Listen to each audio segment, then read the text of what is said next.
little boxes on the hillside. Little boxes made of ticky-tacky, little boxes on the hillside. Little boxes all the same. There's a green one and a pink one and a blue one and a yellow one, and they're all made out of ticky-tacky and they all look just the same. And the people in the houses all went to the university where they were put in boxes and they came out all the same. And there's doctors and lawyers and business executives, and they're all made out of ticky-tacky and they all look just the same.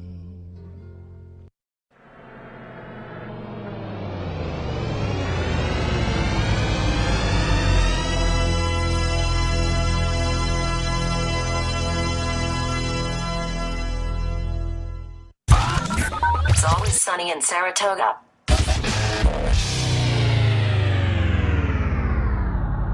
Saratoga!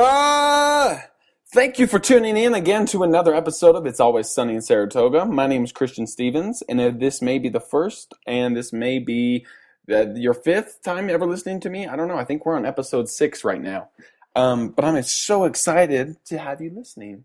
And today's topic is going to be really simple, and I'm going to do quite a few shows on these and kind of just niche it. That way I can talk more about certain topics and areas of this area. On Netflix is what I'm going to be talking about, actually.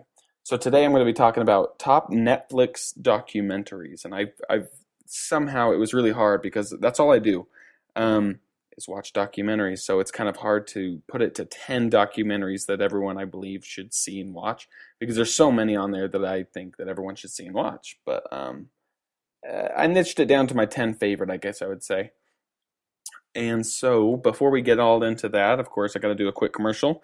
Onnit.com or tryonnit.com so you can get some discounts and stuff. We're working on trying to get, again, I talk about this every episode, but we really are working on trying to get you guys a promo code so you guys can get some awesome discounts. But tryonnit.com is a website that is it's a human supplement performance company that just is pretty much everything for the body, if that makes sense. Like all natural products and everything. But I don't know how to explain it. Like there's just so many cool products.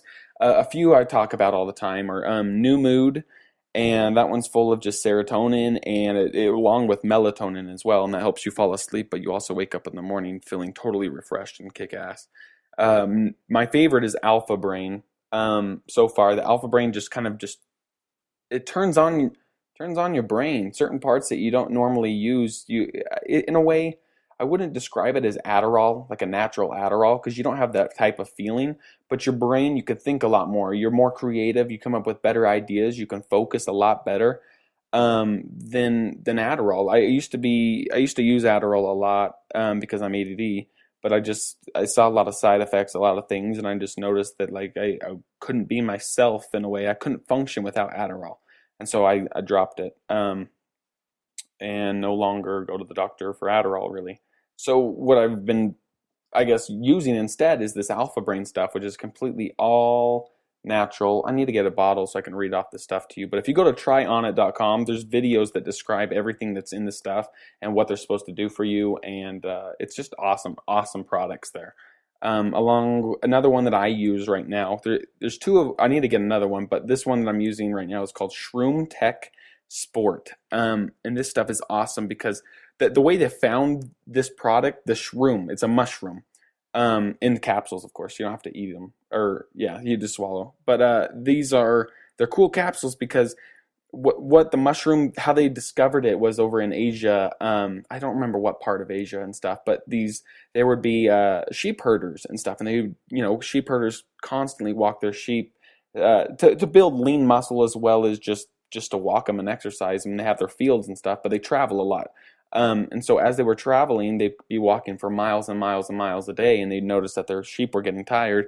And so they finally, I guess that every time they would stop in a certain area, all of the sheep would start eating these mushrooms, nothing else. They would only eat these certain mushrooms. So scientists kind of started, because after they would eat the mushrooms, they would get energy. They wouldn't be so tired as they were before, and they'd be ready to go for another, runs and to keep walking. And they're in high altitude, which also helps because they became less winded.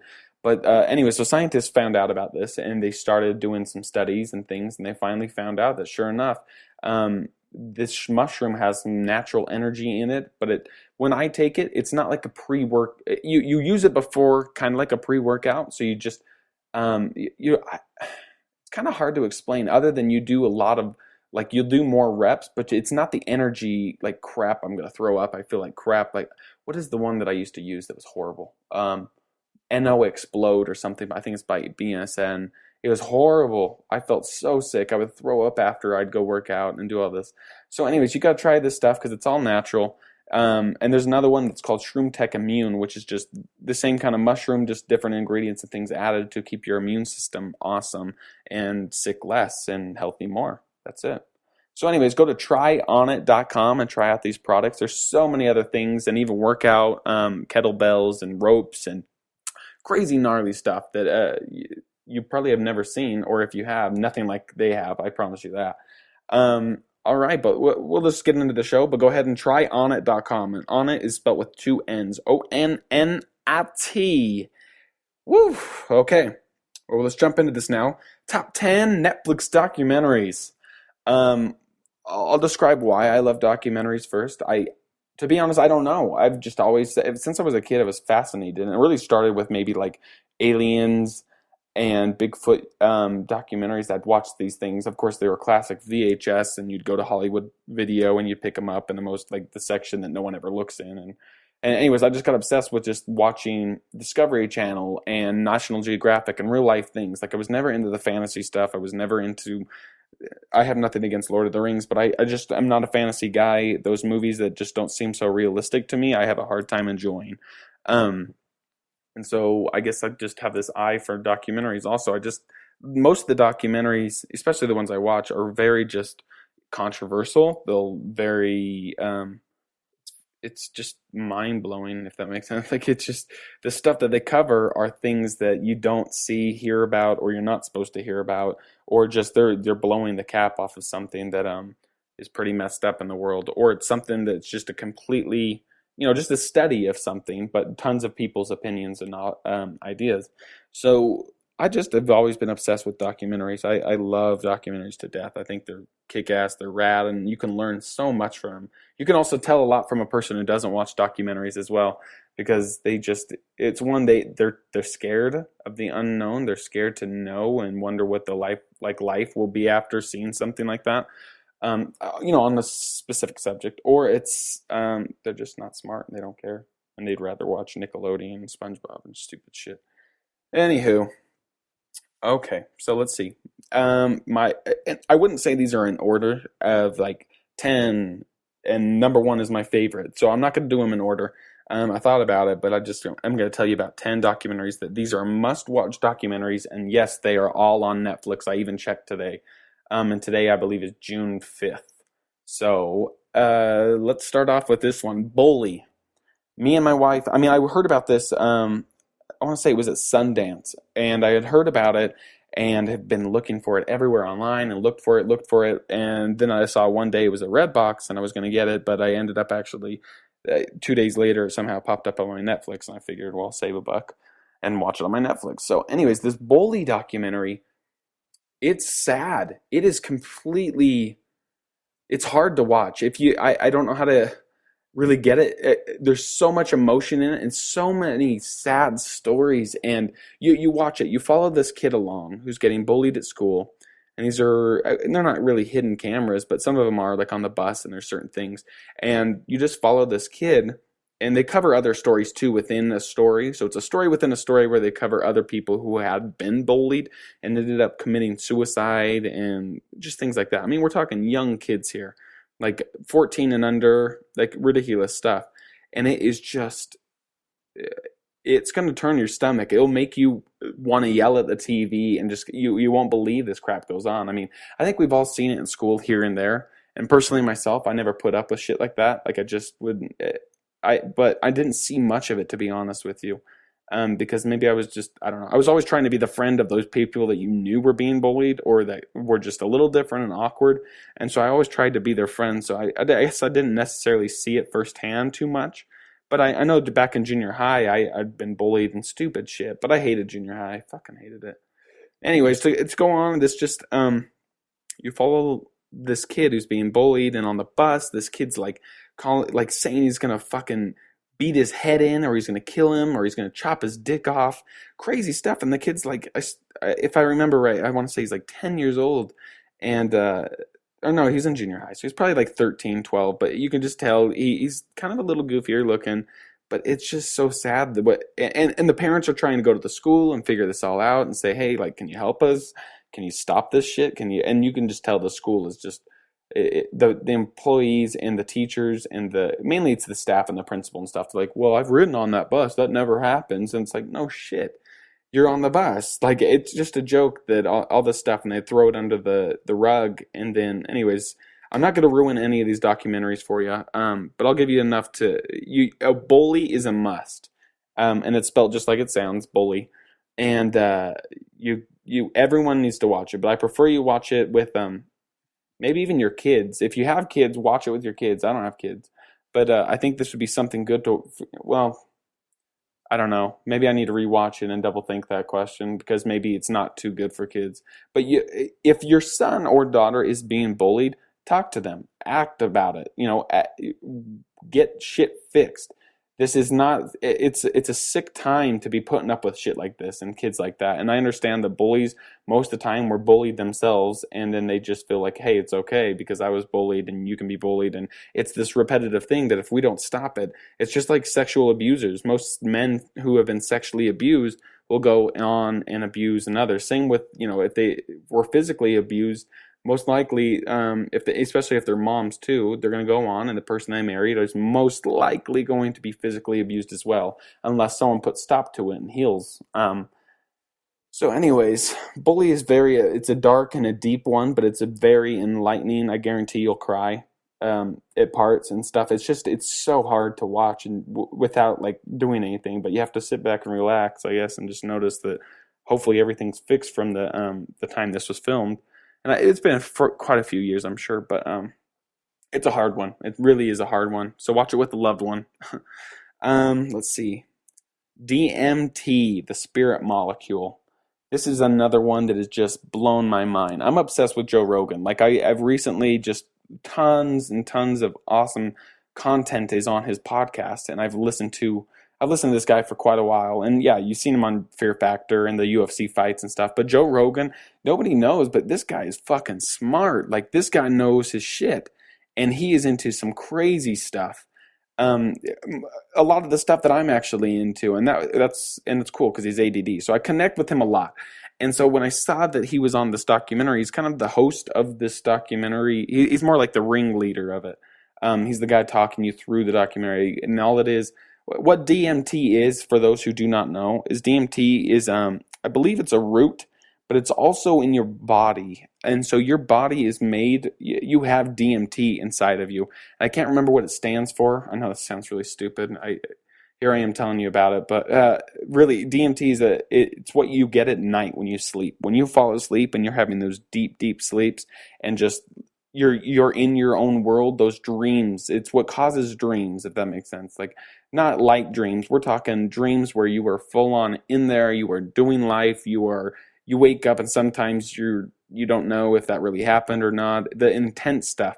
That's DMT, and it's a chemical released from your brain at dream and also at death.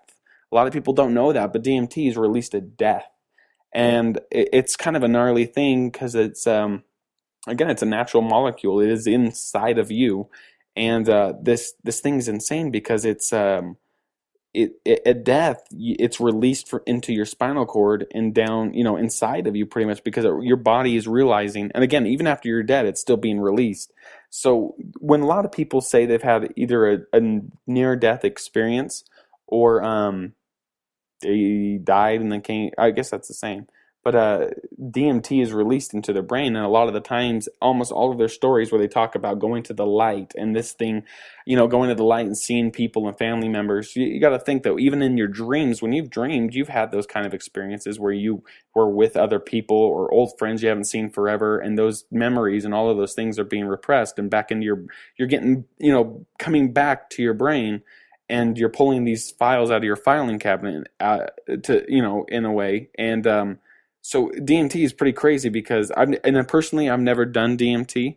I don't think I ever will. I want to, kind of, but I also, from when you watch the documentary, it'll explain a lot that these people who have done DMT, life, when you do it enough, life is never the same. Like, you can either live in the same bullshit day-to-day crap, or you will never see life the exact same. And so I guess, to be honest, I'm kind of scared to live that way. Like, I'm scared to experience that and know what would be different. What would I want to get rid of? And I understand. I think it's a great tool. I think drugs, psychedelic drugs are a great tool for humanity. They're natural. One, DMT is natural. Mushrooms are natural. Marijuana, I wouldn't say is a psychedelic, but if it is a drug and it's somewhat natural, to an extent, there's a purpose of it. Is what I'm trying to say. So DMT is, anyways, yeah. You just got to watch the documentary. It talks totally. They're all scientists. There's studies. There's so much crap into this, and then they also talk about their experiences and what happens and why it's released and what happens. Like, when you are in it, but you're not in it. The trip only lasts about 15 minutes, a DMT trip. But time does not matter when you're on this thing. It lasts forever. And I know this because I have close friends who have done this, do it all the time, actually. And every experience that, they just say you lose track of time, one, and you have no idea, you have no consciousness of time. It's just, it is what it is. Like, you're just gone in another planet, another universe. You're on the moon with Mother Nature. Like, I've heard the craziest things ever. But they've changed, and that's I guess my biggest thing, because I still care about a lot of stuff. But I naturally, in nature, if this is released during dreams and a death, then I think I'm just going to let it be and do my, let it go until I die, and then in my dreams. I just don't want to mess with nature.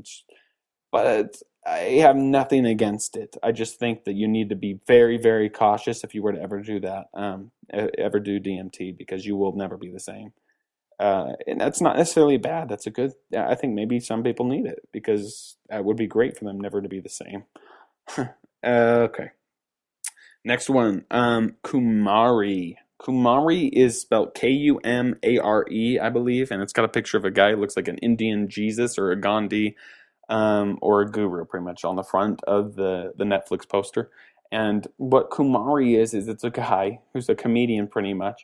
And he decides he's going to fake being this religious guru leader, famous guy from India type thing. And he's Indian, but he's going to fake go to a new city, go to all these yoga labs and these places where new age people like and think and meet up and stuff. And he's going to tell them that he's this great guru and to follow me and be like, kind of like the Jesus type thing. He's, come and follow me and I'll teach you all about life and these yoga and just happiness and love and all these things. And it's crazy because he's making it up. So he gets in this beard and he gets all dressed up, fakes the stuff, and he pulls it off so well.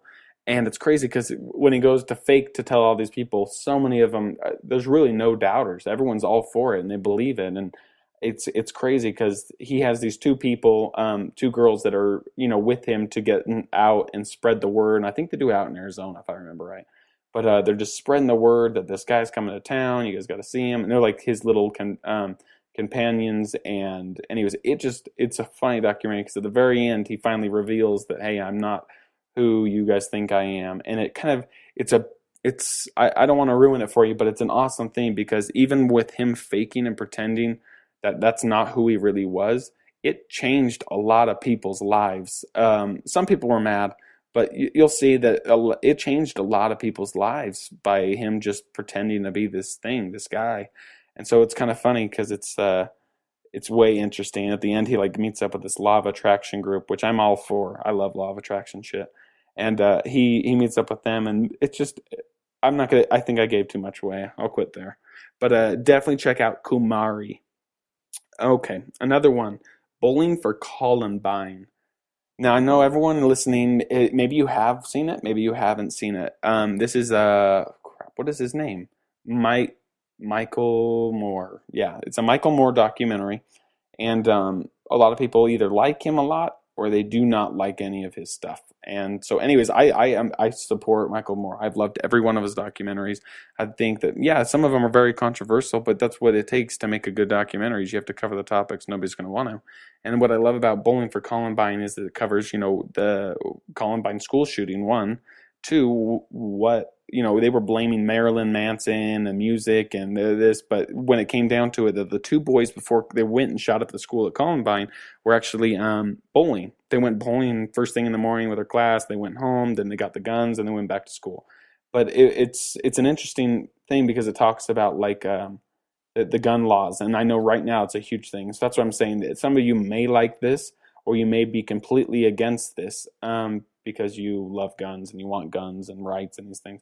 Me, I'm in the middle. To be honest, I don't care if we were to lose guns, but in a way, I do care if we lose guns. I think that we have the right to have guns, but I think that it needs to be a lot harder for someone to get a gun because that shit's stupid. It's retarded how easy it is for someone to get a gun. And anyways, it's a great documentary. I really highly advise you to see that. Also, this one's not on Netflix, but at one time, maybe it will, I don't know. But another Michael Moore documentary that I highly suggest everyone watch is Sicko. And it's, again, the same director, but this one covers healthcare in other countries and why America's healthcare is so fucked up. And it's just really shitty. And talks about Canada's healthcare, England, Paris, Europe, a lot of Europe. He goes to everywhere and kind of America always talks so much shit on everyone else's healthcare, and we're paying so much and these benefits, and that's what's screwing so many people over, and they're losing their houses because of these medical bills and hospital stuff. But check out Sicko. It's Sicko, and that one will blow your mind as well. That was a very interesting documentary to watch. Yeah. Okay. Next one, Bloodline. Bloodline is it's a documentary about these two guys who take the idea of Da Vinci Code in a way that what if there was, Jesus Christ, and what if he did marry Mary Magdalene, and they had a kid? What if they had a kid and there was a bloodline from this Holy Grail? This idea of all these hidden things that maybe she did get away. She moved to France. That's the idea behind Da Vinci Code. And so these guys go out to see if they can find the bloodline or these ideas. Is it true? Is it real? Is someone protecting them? Is someone making up this thing? And this fucking movie man, this movie is insane. It is such an adrenaline rush, and it's scary, and it's good, and it's like these guys are going to get murdered, and they're getting death threats and weird calls at night, and then they find some actual shit, and they meet up with people to have interviews, and people are getting random hidden messages just dropped off while they're having their interview from another guy who was sitting in the back of the diner, pretty much giving a death threat saying, hey, you're fucked. And people even died, before they were going to go and interview someone, they found out the next day that they had died from a stomach something disease or a flu or an attack, or I don't remember what it was, but they had died before they could have the interview with these people. And it's really interesting. It's a very well put together documentary, and also it covers so many topics, and also it is fine shit. That was at the very end, you guys will be like, holy shit, this is insane. And it's so worth watching for sure. Again, when you watch these, make sure you pay attention to them. For me, when I'm in a documentary and I watch it. I pay attention. I understand this shit. Most people I know, you watch, oh yeah, well, it's good. Keep a fucking open mind, you prick. Just open your mind, accept it or don't accept it, but be unbiased and just take an answer. Make a judgment call at the very end, but enjoy it, finish it, because some of them take a little bit to get into, but Bloodline is one of the greatest documentaries that I've seriously seen in a long time. So check that one out. It's got, I think, a stained glass picture of Mary Magdalene on the front of the picture on Netflix. Okay, here's another one. How beer changed the world. This one, me and my wife watched the other day, and now I'm not a beer drinker myself. I've never, I get it. It's an acquired taste, but for me, I've never liked beer. I've never liked the taste of beer. I don't know why, I couldn't tell you. But I respect beer after this documentary so much more. This beer, the story of beer blows my fucking mind. It was created, again, we don't know officially how it was created, but they have some ideas that it was just like cavemen who would grab barley, stuck it in a thing, and then, as it rained and fermented a while, and someone had to drink of it somehow. They got drunk and they felt great, and they're like, good, beer's awesome. And anyways, after this like documentary, it goes through so many stages, and I never had any idea how influential beer really was in not only the world society, in the world, period. Like the pyramids, the people who used to build the pyramids, they would get paid in beer in Egypt. Like the slave, not really, maybe it was the slaves, I don't know. But the people building the pyramids would get paid like 8 beers a day, and that was their pay. It wasn't money, they got paid in beers, which created the pyramids. They also, this did so much for medical and science and all kinds of crazy things. And one of them is Louis Pasteur. I don't remember why, but I was way obsessed with him as a kid because my mom had this one book she bought me one day just describing and telling how, pasteurization came about, which what pasteurization is the killing of bacteria in a way. And Louis Pasteur is the doctor who kind of got these shots and figured out that bacteria is actually that bacteria is not necessarily all great for you. Like there's certain good bacteria, but we know that a lot of bacteria is really bad and that will make you sick. And so how he figured it out was a lot of people believe he was trying to pasteurize milk to keep it lasting longer or to make it healthier when it comes, out of the cow. You can get really sick if you drink it right out of the cow's udder. And so it's actually not what he was trying to pasteurize. What happened was he was wondering why a glass of beer and stuff would get really, the taste would go to shit after a little while. And of course, now it's different today because of Louis Pasteur. He's the idea that he found out that it was the bacteria, after he looked under a microscope, that he realized it was the bacteria that created the why it went fermented, or not really fermented, but why it tasted really crappy after so long, like after an amount of time. And so he found out that by heating it and killing off the bacteria and the germs and certain things, pasteurization, he actually pasteurized beer, and now it lasts longer and stuff. And so he figured that out, and then sure enough, it went over to milk, and it went over to just pasteurization and shots and certain things that keep to fight infections, to keep you healthy. So that was another crazy one. Trying to think of other. We know that Benjamin Franklin, so many of the founding fathers drank beer, and that's how they actually said that beer. That's how God shows His love for us, is through beer, because it's just it's just. I'm not going to give too much of it away because I wanted to lead some stuff for you that will blow your mind. But for sure, check out How Beer Changed the World. That one's awesome. Another one, it's The Secret. I don't really have mixed feelings about this one as much as I used to. I love The Secret. If it wasn't for The Secret, I would not be where I am today, if that makes sense. And people are either you're a believer in this thing called the law of attraction, and that's where people get confused. The Secret is just a documentary in a way, or a book about law of attraction. The Secret is not the idea. The idea is the law of attraction. And the law of attraction is simply put, like attracts like. So you're positive, you're going to get positive things. You're negative, worse things are going to come. More negative shit into your life. And so, and let's be honest, no one likes to be around a negative person. So when I saw this documentary, I watched this in 9th grade, didn't think too much of it. I was like, oh, that's cool, wow. And I stuck with it for a minute, but I was too young to really fully grasp the idea. And then it wasn't until like my senior year of high school, after I graduated, just like barely graduated, that I rewatched it and it made sense. Like it clicked, fucking everything clicked. And the best way to explain The Secret, if you've never seen it, you need to see it, period. But again, this is one you have to keep a very open mind. And you have to realize there's actually so many scientific studies. And the next one I'm going to talk about will bring some more studies up too. But that it is proven that being more positive is not only great for you and healthy for you, but also you can attract and bring things. I'm living proof of it. I will never deny the fact that using the law of attraction is exactly where I am today and why I'm here, because I'm responsible. I'm responsible for the good, the bad, and the ugly, like really. And being responsible is such an amazing feeling, because when those good things happen, I know that I was responsible for it. And I created so many things, and I've met so many people, and I've won so many things, and I've like just you I don't want to get too deep into it, but just realize that the secret is just the kindergarten, the simple idea of ask, believe, receive into this thing called the law of attraction. The law of attraction is it doesn't have to be complex, but it can be very, very complex to understand. And so what Rhonda Byrne did is try that. She's the director and also the author of the book, because it was a movie before it was a book. And the idea of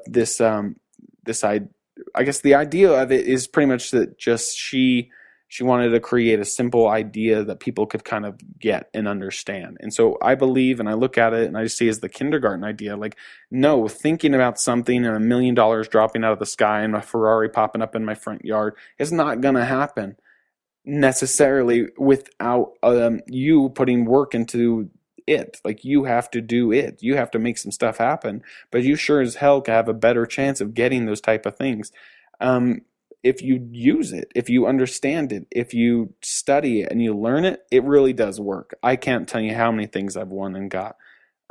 It's a joke. Life became so much easier and so much positive, like more positive. And I don't care if you do believe or you don't believe. That's all for you. But truly, I'm the happiest person I've ever been, if that makes sense. And I do have to thank this documentary for at least opening my eyes to a new idea. And again, it's the very kindergarten version of it, but it will get the point across in the simplest way. If you like it and you love it, I highly, highly recommend you getting deeper into it. But reading's where you're going to get it. There's not too many books, I guess there's kind of some movies on this, but there's way too many books, not enough movies on this stuff. So if you want to get it done, you're going to have to read a little bit.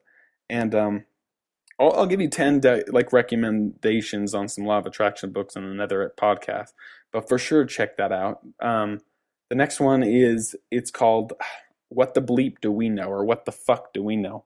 And it's actually this came out before The Secret, years before The Secret, and it's very, very similar to the idea of this law of attraction, but this is more scientifical, I'd say, in why we act the way we act.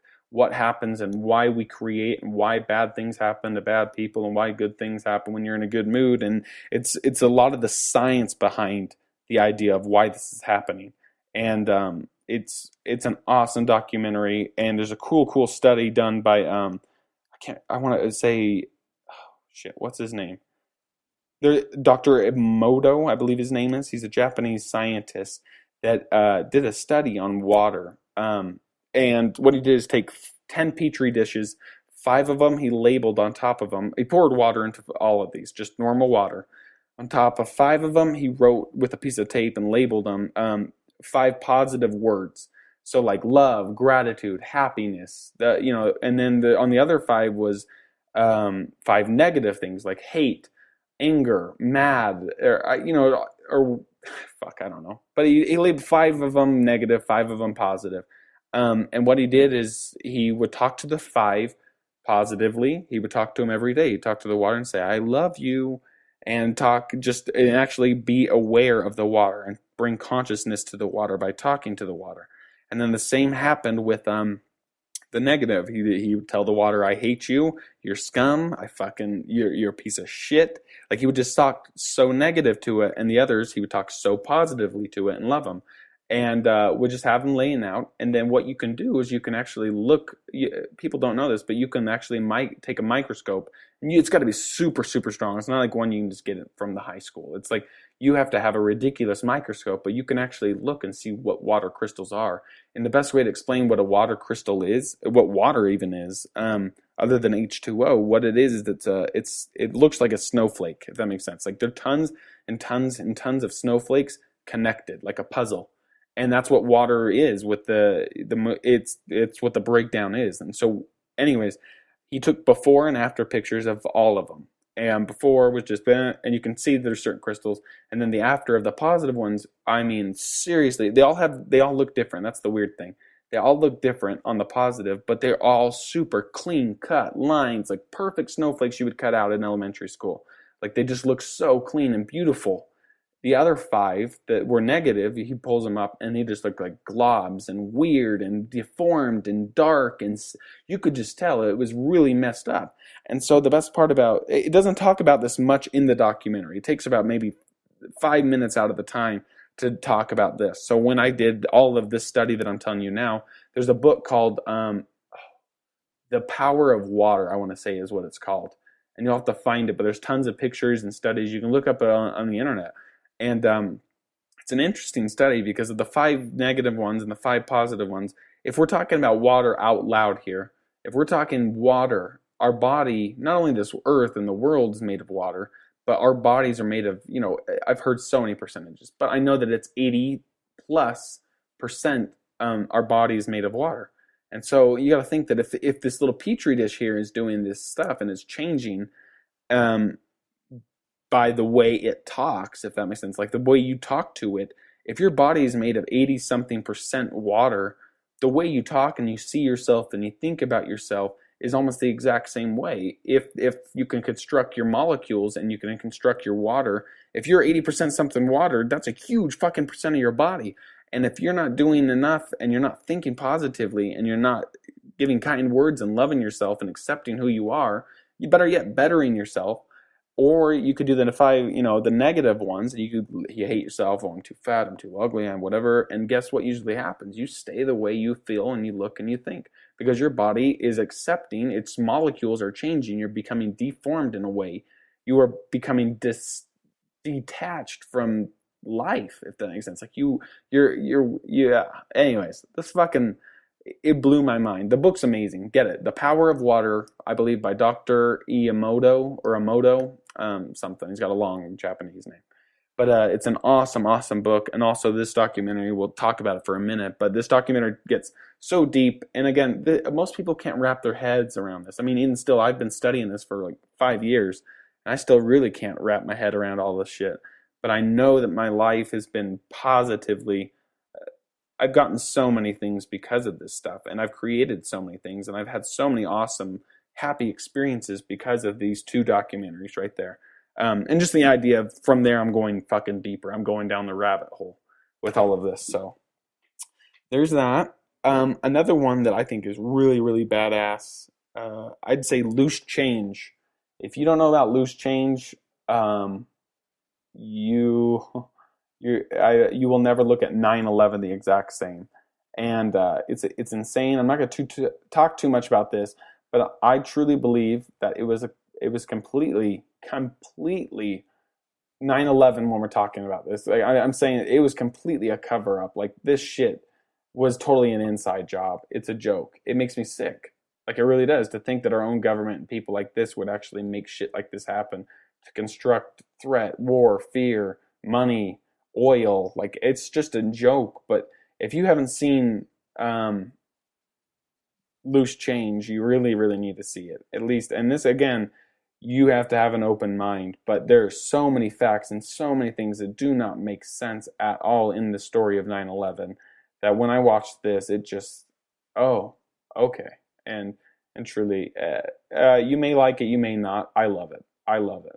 Yeah, it's a crazy one, but it's going to take you on a spin, and you'll love it. And maybe you can talk with other friends who talk or have known or seen it, because you'll have to watch it 2 or 3 times to fully understand every part of it. But if you really, really watch it, you'll get the point. I'll leave it there. And then one more, I would say Religious List. This is Bill Maher's documentary of him going around and kind of asking questions to religions. And it's got a very comedy side to all of it and stuff, but it's also very interesting. It brings so many good points up and so many interesting ideas and these things that, like, just you just start to realize, if you can take a step back and not be in anything, if that makes sense, like not belong to a religion or this idea of religion or whatever, you can watch it. You'll really, really enjoy it, and you'll also laugh so much. There's so many funny things and crazy people out there in the world that you just will have to laugh at simply. It's just crazy. It's crazy. But Religious List is definitely one of my top favorites. I watch that for fun and also to study and learn in a way, because there's so many good points. And again, if you don't believe anything in these documentaries, look it up for yourself. Just look it up, study it, figure out your own, get a hypothesis and go find your own conclusion. Just be smart. Knowledge is power, you fuckers. It's Always Sunny in Saratoga.